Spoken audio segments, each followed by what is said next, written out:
Assalamualaikum sahabat, jumpa lagi di sini di Cerita Ruqyah Syariah. Sebelum kita dengarkan cerita, ada baiknya subscribe, like, share, dan komen dulu agar saya tambah bersemangat berceritanya. Setelah lebih dari 10 tahun merantau di kota, Dodi akhirnya memutuskan untuk pulang ke kampung halamannya. Keputusan itu tidak datang tiba-tiba.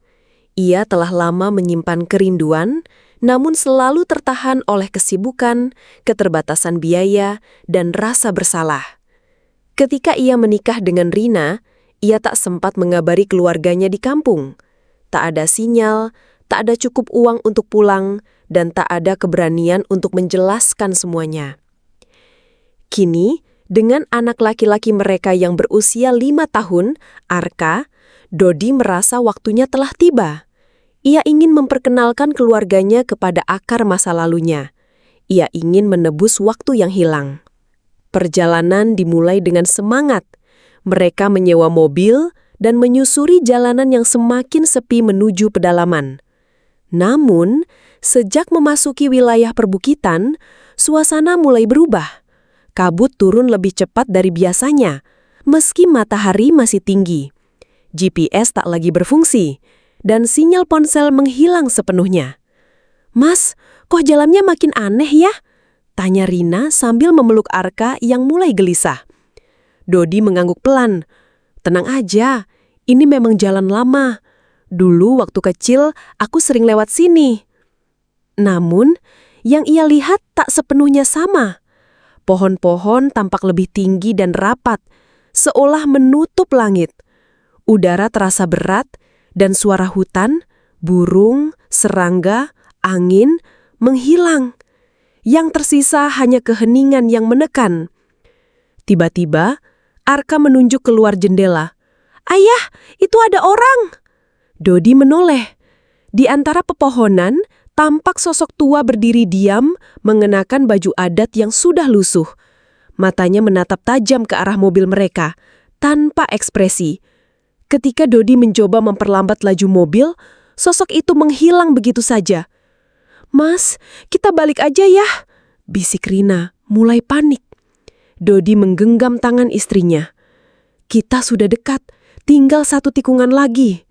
Dan benar, setelah melewati tikungan terakhir, mereka tiba di kampung. Tapi kampung itu terasa beku. Rumah-rumah berdiri seperti patung, tak ada suara anak-anak bermain, tak ada ayam berkokok, tak ada bau masakan dari dapur-dapur kayu. Rumah masa kecil Dodi masih ada. Pintu kayunya terbuka perlahan, seolah menyambut mereka. Tapi di dalam, udara terasa dingin dan lembab. Di dinding, tergantung foto lama keluarga Dodi. Namun wajah-wajah di foto itu tampak buram, seperti terhapus oleh waktu. "Selamat datang kembali, Dodi." Suara berat terdengar dari belakang. Dodi menoleh. Seorang pria tua berdiri di ambang pintu mengenakan pakaian serba hitam. Matanya tajam, namun senyumnya tak sampai ke wajah. "Kami sudah menunggumu." Dodi menelan ludah. Ia merasakan sesuatu yang tak beres, tapi ia juga tahu tak ada jalan kembali yang mudah. Ia telah melangkah ke tempat yang bukan hanya kampung, tapi gerbang menuju sesuatu yang lebih gelap. Dan perjalanan mereka baru saja dimulai. Langkah pertama Dodi di tanah kampungnya terasa berat, seolah bumi menolak kehadirannya. Rina menggandeng Arka erat. Matanya menyapu rumah-rumah kayu yang berjajar rapi namun sunyi. Tidak ada suara, tidak ada gerakan. Hanya angin yang berdesir pelan, membawa aroma tanah basah dan kayu lapuk. Yang paling aneh, kampung itu tampak persis seperti dulu. Tidak ada perubahan. Rumah-rumah masih sama bentuknya. Bahkan, warung kecil di ujung jalan masih memajang papan nama yang sudah pudar. Seolah waktu berhenti di sini. Tidak ada bangunan baru, tidak ada jejak modernitas. Bahkan, tiang listrik pun tampak tua dan berkarat. "Mas, ini kampungnya?" tanya Rina pelan. Dodi mengangguk, meski hatinya mulai ragu. "Iya, tapi Kok rasanya seperti mimpi ya? Mereka berjalan menuju rumah masa kecil Dodi. Pintu kayu itu terbuka sendiri, mengeluarkan suara berderit yang panjang. Di dalam suasana gelap dan lembab, langit-langit dipenuhi sarang laba-laba dan lantai kayu berdebu. Namun, di ruang tamu, ada satu hal yang membuat Dodi terpaku. Meja makan tertata rapi dengan 3 piring osong dan gelas yang masih berisi air. "Siapa yang menyiapkan ini?" bisik Rina. Dodi tak menjawab. Ia melangkah ke kamar ibunya yang dulu menjadi tempat ia berlindung saat kecil. Di sana, ia menemukan sebuah sajadah yang masih terbentang dan Al-Quran yang terbuka di surat Al-Baqarah. Tapi halaman itu basah, seperti baru saja ditangisi. Arka mulai rewel. "Ayah, aku nggak suka tempat ini. Ada suara bisik-bisik." Dodi memeluk anaknya. "Suara apa, Nak?" "Suara orang bilang, 'Jangan pergi, jangan pergi.'" Rina menegang. "Mas, kita harus keluar dari rumah ini." Saat mereka hendak keluar, terdengar suara langkah kaki dari luar. Seorang wanita tua berdiri di depan rumah, mengenakan kebaya lusuh dan kain batik yang sudah robek di ujungnya. Matanya kosong, tapi senyumnya lebar. "Kalian sudah datang, sudah waktunya." Dodi mencoba menyapa. "Ibu kenal saya." Wanita itu mengangguk pelan. "Ibu, kamu anak Bu Sari. Kami semua menunggu kalian kembali. Tapi ingat, jangan keluar rumah saat matahari tenggelam. Jangan berbicara dengan yang memanggil dari balik pohon. Dan jangan pernah menyebut nama yang sudah dilupakan." Sebelum Dodi sempat bertanya lebih jauh, wanita itu berbalik dan berjalan pergi. Tubuhnya perlahan menghilang di balik kabut yang turun mendadak. Dodi menatap langit. Matahari mulai condong ke barat. Waktu terasa lebih cepat di kampung ini. Ia tahu malam akan membawa sesuatu yang tidak biasa. Dan kampung yang tak berubah ternyata menyimpan sesuatu yang tidak pernah mati. Malam turun dengan cepat, seolah langit enggan memberi waktu lebih lama. Kabut menyelimuti kampung, membuat setiap sudut tampak samar dan asing. Dodi menutup jendela rumah dengan hati gelisah. Rina memeluk Arka yang mulai demam. Tubuhnya menggigil meski udara tidak terlalu dingin. Di dinding ruang tamu, Dodi menemukan sesuatu yang tak pernah ia sadari sebelumnya. Sebuah ukiran kecil berbentuk segitiga terbalik. Diapit 2 garis melengkung. Simbol itu terukir samar di kayu, nyaris tertutup debu dan sarang laba-laba. "Apa ini?" gumamnya. Rina mendekat. Kayak lambang, tapi bukan huruf Arab, bukan juga aksara Jawa. Dodi mengusapnya perlahan. Saat jari menyentuh ukiran itu, terdengar suara lirih dari arah dapur, seperti bisikan yang tertahan. Ia menoleh, tapi dapur kosong. Hanya lampu minyak yang berkelap-kelip, seolah takut padam. Malam itu, Arka terbangun dengan mata terbuka lebar. Ia menunjukkan ke langit-langit. "Ayah, ada orang di atas." Dodi menengadah. Tidak ada siapa-siapa, tapi suara langkah pelan terdengar jelas di atap rumah. Seperti seseorang berjalan perlahan mengikuti irama doa yang tak terdengar. Pagi harinya, Dodi memutuskan untuk mencari jawaban. Ia pergi ke surau tua di ujung kampung, tempat ia dulu belajar mengaji. Bangunan itu tampak rapuh namun masih berdiri. Di dalam, ia bertemu dengan Pak Rahim, satu-satunya orang tua yang masih tinggal di kampung. "Simbol itu bukan untuk dilihat," kata Pak Rahim pelan. "Itu tanda ruqyah lama. Dulu kampung ini pernah diserang oleh sesuatu yang tidak bisa dijelaskan. Para ustadz menanam tanda-tanda itu di rumah-rumah sebagai benteng. Kenapa semua orang melukakannya?" Pak Rahim menatap langit-langit surau. "Karena mereka memilih lupa. Karena mengingat berarti membuka pintu yang seharusnya tetap tertutup." Dodi menggigil. "Tapi kenapa kami dipanggil kembali?" Pak Rahim menghela nafas. Karena tanda-tanda itu mulai pudar, dan yang dulu dikurung mulai mencari celah. Sebelum Dodi pergi, Pak Rahi memberinya sebuah botol kecil berisi air dan secari kertas bertuliskan ayat-ayat ruqyah. Kalau malam datang, bacalah ini. Jangan biarkan anakmu menyebut nama-nama yang ia dengar dalam mimpi. Dodi pulang dengan hati berat. Di rumah, Arka menggambar sesuatu di kertas. Sosok tinggi tanpa wajah berdiri di bawah pohon besar. Di bawah gambar itu, ia menulis satu kata yang belum pernah ia pelajari. Al-Mukana. Dan Dodi tahu, tanda-tanda yang terlupakan mulai berbicara kembali. Menjelang maghrib, suasana kampung berubah drastis. Angin berhenti berhembus, burung-burung menghilang, dan langit memerah seperti luka terbuka. Dodi duduk di beranda rumah, memandangi jalanan yang kosong. Ia teringat pesan wanita tua kemarin, jangan keluar saat matahari tenggelam. Namun rasa penasaran mengalahkan rasa takut. Sinyar ponsel masih hilang, dan ia ingin mencari tempat tinggi untuk mencoba menghubungi seseorang di kota. Ia merasa perlu mengabari seseorang, siapapun, tentang apa yang sedang mereka alami. "Mas, jangan keluar," bisik Rina, memeluk Arka yang masih demam. "Aku cuma sebentar. Di bukit belakang rumah ada menara tua. Dulu dari sana bisa dapat sinyal." Tanpa menunggu jawaban, Dodi melangkah keluar. Langkahnya terasa berat, seolah tanah menahannya.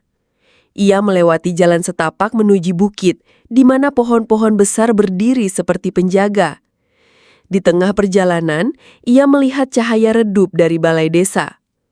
Rasa ingin tahu membawanya mendekat. Dari balik semak, ia mengintip ke dalam balai. Di sana, belasan warga kampung duduk bersila mengelilingi pohon besar yang tumbuh menembus lantai bangunan. Di batang pohon itu, tergantung kain hitam dan tulang-tulang kecil yang diikat dengan benang merah. Seorang pria tua berdiri di depan pohon, membacakan sesuatu dalam bahasa yang tidak dikenali Dodi. Warga kampung menjawab dengan gumaman serempak, seperti mantra. "Penjaga gerbang, terimalah persembahan kami," ucap pria itu. Dodi mundur perlahan, jantungnya berdegup kencang. Ia tahu ini bukan ritual biasa. Ini bukan budaya kampung yang ia kenal. Ini pemujaan. Tiba-tiba, salah satu warga menoleh ke arah semak. Matanya hitam pekat, tanpa bola mata. "Ada yang mengintip," katanya datar. Dodi berlari sekuat tenaga menuju rumah. Di belakangnya, suara langkah kaki mengejar, tapi tak terlihat siapapun. Ia tiba di rumah dengan nafas tersengal-sengal, wajah pucat. Rina membukakan pintu dengan panik. "Mas, kamu kenapa?" Dodi tak menjawab. Ia hanya memeluk Rina dan Arka erat, seolah ingin melindungi mereka dari sesuatu yang tak terlihat. Malam itu, suara-suara mulai terdengar dari luar rumah.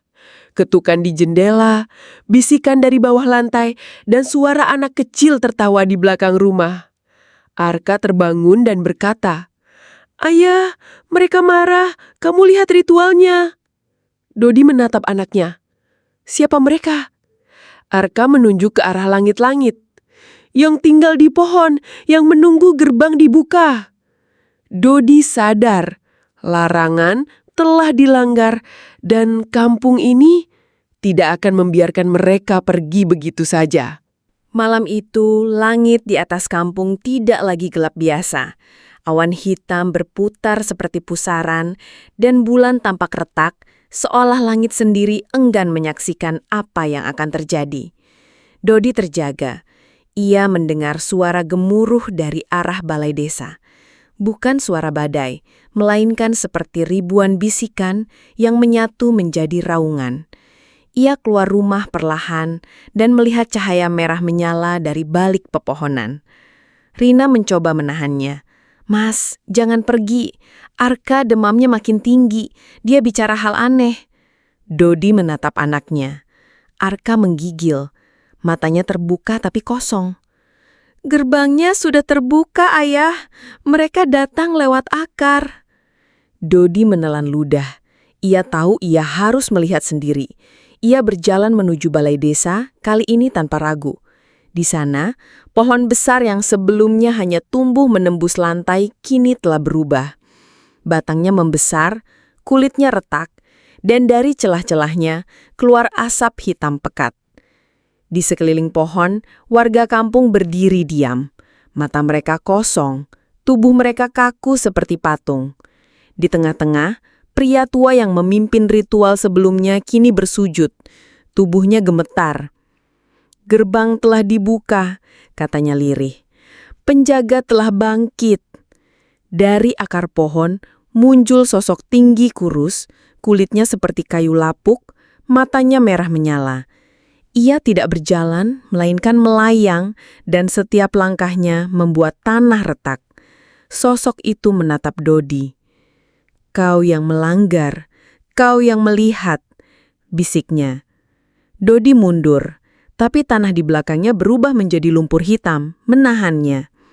Sosok itu mendekat, dan dari tubuhnya keluar suara-suara, jeritan, tangisan, doa yang terputus. Tiba-tiba, Arka muncul di samping Dodi. Entah bagaimana ia bisa sampai ke sana. Ia berdiri tegak, meski tubuhnya masih demam. "Jangan sentuh ayah," katanya tegas. Sosok itu berhenti. "Kau, anak cahaya, tapi gerbang telah terbuka. Kami berhak atas jiwa." Arka menutup mata dan mulai membaca ayat-ayat ruqyah yang diajarkan ibunya. Suaranya kecil, tapi setiap kata membuat sosok itu mundur. Warga kampung mulai gemetar, seolah mantra itu mengguncangkan mereka dari dalam. Pohon besar mengeluarkan suara retakan keras. Dari dalam batangnya, cahaya putih menyembur, menabrak sosok hitam itu dan membuatnya menghilang dalam jeritan. Dodi memeluk Arka. "Kamu bagaimana bisa?" Arka menatap ayahnya. "Ibu selalu bilang, cahaya bisa menutup gerbang, tapi hanya jika kita berani berdiri di hadapan kegelapan." Balai desa hancur. Pohon besar tinggal batang gosong. Tapi kampung belum aman. Gerbang telah terbuka, dan sesuatu telah masuk. Pagi itu, kampung tampak tenang. Tapi ketenangan itu seperti permukaan air yang menutupi arus deras di bawahnya. Warga berjalan seperti biasa, namun mata mereka kosong, senyum mereka kaku. Dodi tahu, sesuatu telah berubah. Di dalam rumah, Arka duduk bersila, membaca ayat-ayat ruqyah dengan suara pelan. Tubuhnya masih lemah, tapi sorot matanya tajam. Rina duduk di sampingnya, menggenggam tas kecil berisi minyak hajar aswad, air ruqyah, dan mushaf kecil. "Mas," kata Rina pelan, "ada sesuatu yang harus kamu tahu."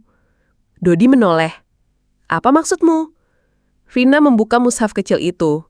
Di dalamnya terselip surat dari almarhumah ibunya. Tulisan tangan itu gemetar, tapi jelas. "Jika gerbang terbuka, anakmu akan menjadi benteng terakhir. Ia bukan anak biasa. Ia lahir saat langit menangis dan bumi retak. Ia membawa cahaya yang diwariskan dari garis yang telah lama dijaga." Dodi membaca berulang-ulang. "Apa maksudnya? Kenapa kamu tidak pernah bilang?" Rina menunduk. "Aku takut. Ibuku dulu pernah menjadi peruqyah, tapi ia meninggal setelah menutup gerbang yang sama di kampung sebelah. Arka," ia mulai menunjukkan tanda-tanda sejak kecil.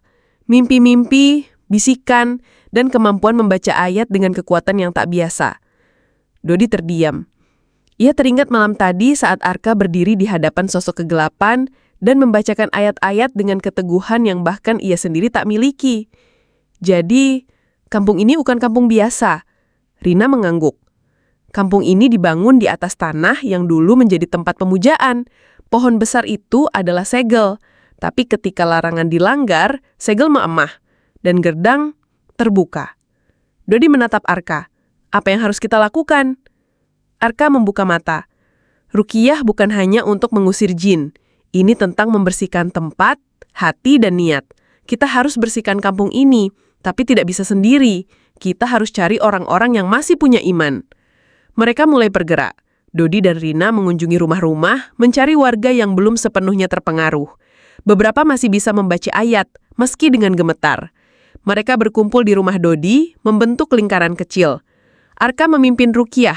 Setiap ayat yang dibaca membuat dinding rumah bergetar, dan suara-suara dari luar mulai menghilang. Di tengah ruqyah, salah satu warga, yaitu Pak Rahim, menangis dan mengaku bahwa ia dulu ikut dalam ritual pemujaan karena takut kehilangan anaknya. Gerbang dibuka karena kami menyerah pada ketakutan, tapi sekarang kami ingin kembali.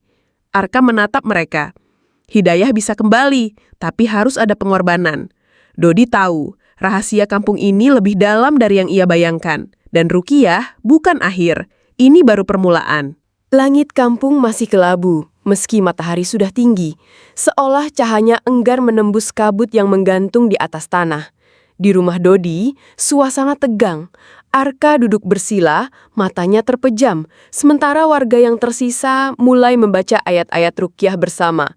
Namun, tak semua warga bisa bertahan. Beberapa mulai berteriak. Tubuh mereka menggeliat seperti dililit sesuatu yang tak terlihat. Dari mulut mereka keluar suara-suara asing, bukan bahasa manusia. Pak Rahim menggenggam tangan Dodi. Kita harus bicara. Ada sesuatu yang belum kamu tahu. Dodi mengangguk. Mereka masuk ke kamar belakang, tempat Pak Rahim membuka sebuah kotak kayu tua. Di dalamnya tersimpan lembaran-lembaran tua, foto-foto hitam putih, dan satu surat yang ditulis dengan tinta merah. Itu surat dari ibumu, kata Pak Rahim. Ia dulu mencoba menyelamatkan kampung ini. Ia tahu gerbang akan terbuka lagi, tapi tidak semua orang mendukungnya. Dodi membaca surat itu. Isinya adalah peringatan bahwa kampung telah membuat perjanjian dengan makhluk gaib demi kemakmuran. Setiap 20 tahun harus ada jiwa yang dikorbankan untuk menjaga keseimbangan. Ibunya menolak perjanjian itu dan mencoba menutup gerbang dengan ruqyah besar. Tapi ia dikucilkan, bahkan dianggap gila. Dia tidak mati karena sakit, kata Pak Rahim pelan.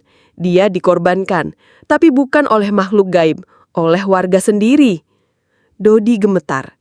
Jadi, kampung ini memilih kegelapan? Pak Rahim menunduk. Karena mereka takut miskin, takut gagal panen, takut kehilangan anak. Mereka lupa bahwa pengorbanan sejati bukan menyerahkan jiwa, tapi melawan ketakutan dengan iman. Di luar, Arka mulai menggigil. Rina memeluknya, tapi tubuh Arka terasa panas. Dia sedang bertarung, bisik Rina. Di dalam dirinya ada cahaya, tapi juga warisan luka.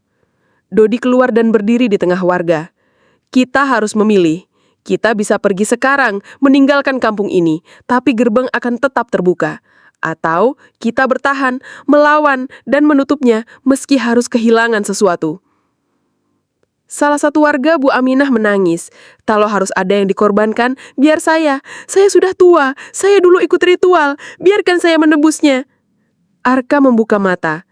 Bukan tubuh yang harus dikorbankan, tapi dosa. Kita harus bersihkan tanah ini dengan taubat, dengan zikir, dengan ruqyah bersama. Mereka mulai ruqyah massal. Di bawah pohon besar yang kini tinggal batang hitam, warga berkumpul. Setiap ayat yang dibaca membuat tanah bergetar dan suara-suara dari bawah bumi mulai menghilang. Dodi menatap langit. Untuk pertama kalinya, cahaya menembus kabut. Ia tahu pengorbanan ibunya tidak sia-sia, tapi perjuangan belum selesai. Gerbang mulai menutup, tapi bayangan yang keluar darinya belum semuanya pergi. Malam turun dengan cepat, seolah langit ingin menelan kampung dalam satu helaan nafas. Angin berdesir dingin, membawa bisikan-bisikan yang tak terdengar oleh telinga biasa. Di bawah pohon tua yang kini menjadi pusat ruqyah, warga mulai kelelahan. Tapi Arka tetap duduk tegak, matanya memancarkan cahaya samar. Gerbang belum sepenuhnya tertutup. Kata Rina, suaranya gemetar. Ada sesuatu yang menahan dari dalam. Tiba-tiba tanah di sekitar pohon retak. Asap hitam menyembur keluar, membentuk sosok tinggi dengan mata merah menyala. Makhluk itu tidak berbentuk manusia, tapi bayangannya menyerupai wajah-wajah yang pernah dikenal warga, seolah kegelapan mengambil rupa dari dosa-dosa mereka sendiri. Akulah warisan kalian, suara makhluk itu bergema. Kalian memberi makan padaku dengan ketakutan, iri, dan pengkhianatan. Sekarang, aku menuntut balasan." Warga mundur. Beberapa mulai menangis, mengingat masa lalu mereka, fitnah yang pernah mereka sebarkan, ritual gelap yang mereka ikuti demi kekayaan, dan pengorbanan yang mereka diamkan. Arka berdiri. Tubuhnya gemetar, tapi langkahnya mantap.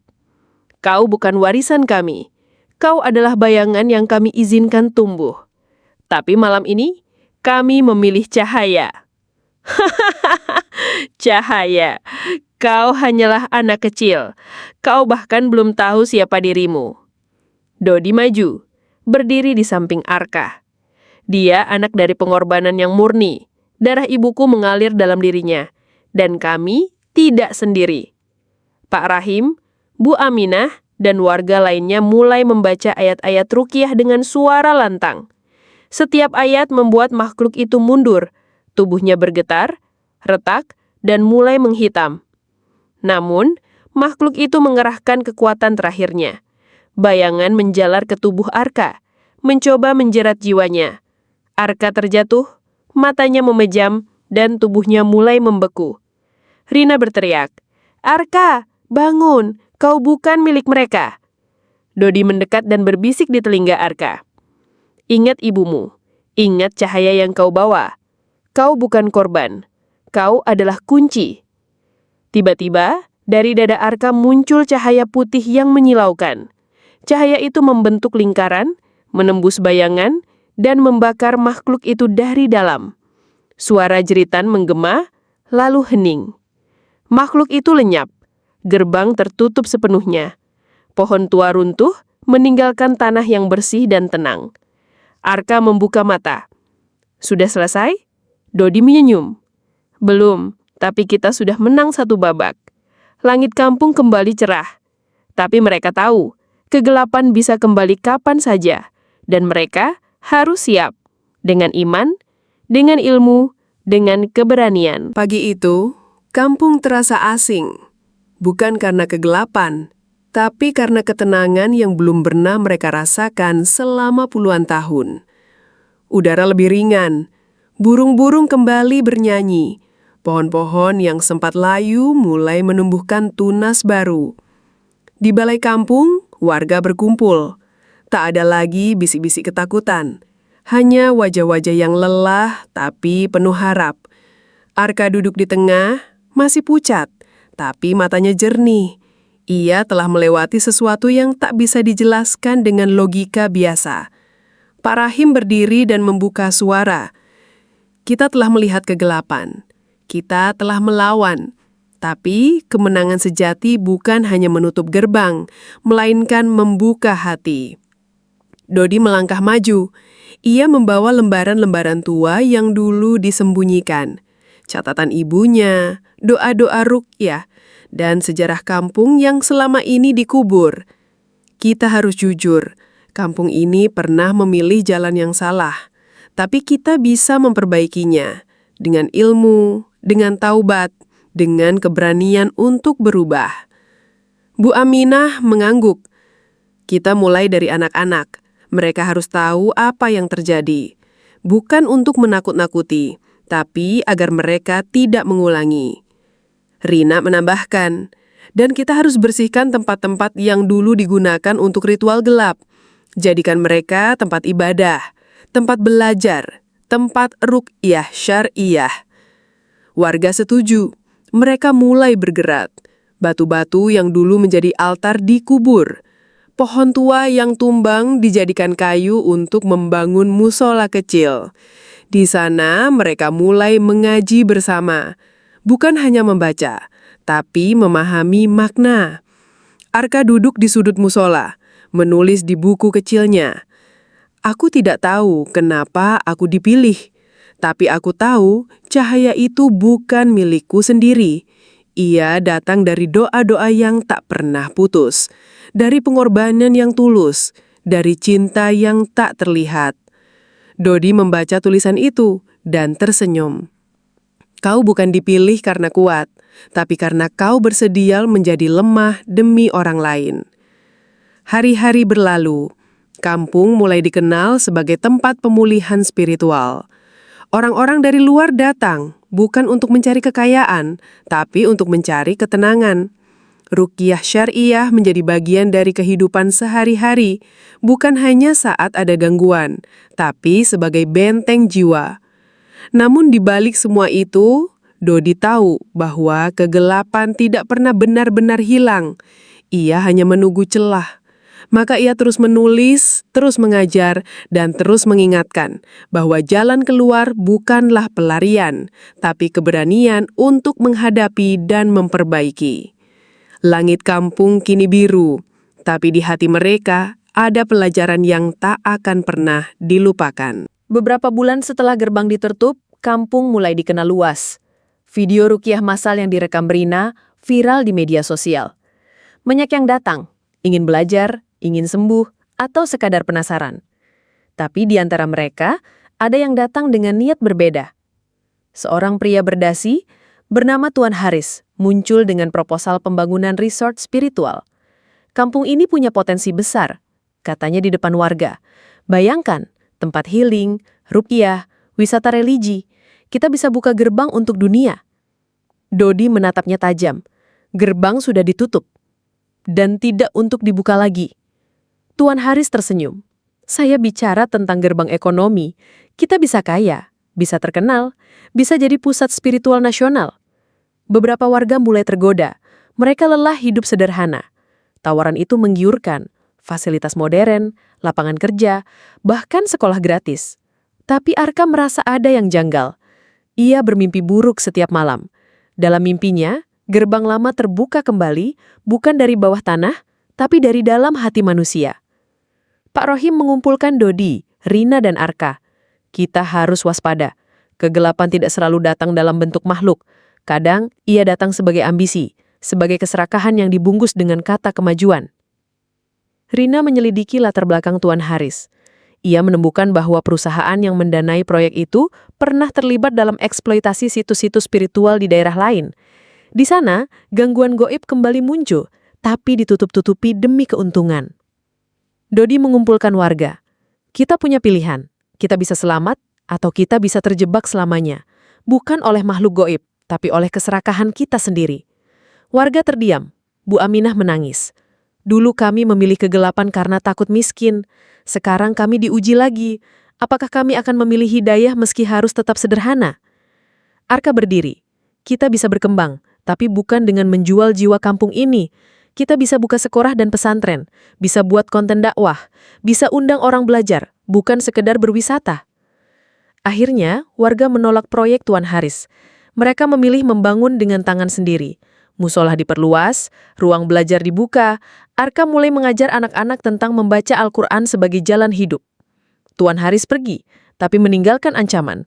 Kalian menolak kesempatan, tapi dunia akan tetap datang, dan tidak semua datang dengan niat baik. Dodi tahu, ujian belum selesai, tapi kampung telah memilih jalannya. Bukan jalan yang mudah, tapi jalan yang benar. Langit kampung tetap biru, tapi di bawahnya, mereka terus berjaga. Karena selamat bukan berarti bebas. Dan kebebasan sejati adalah menjaga hidayah Allah tetap menyala, meski dunia mencoba memadamkannya.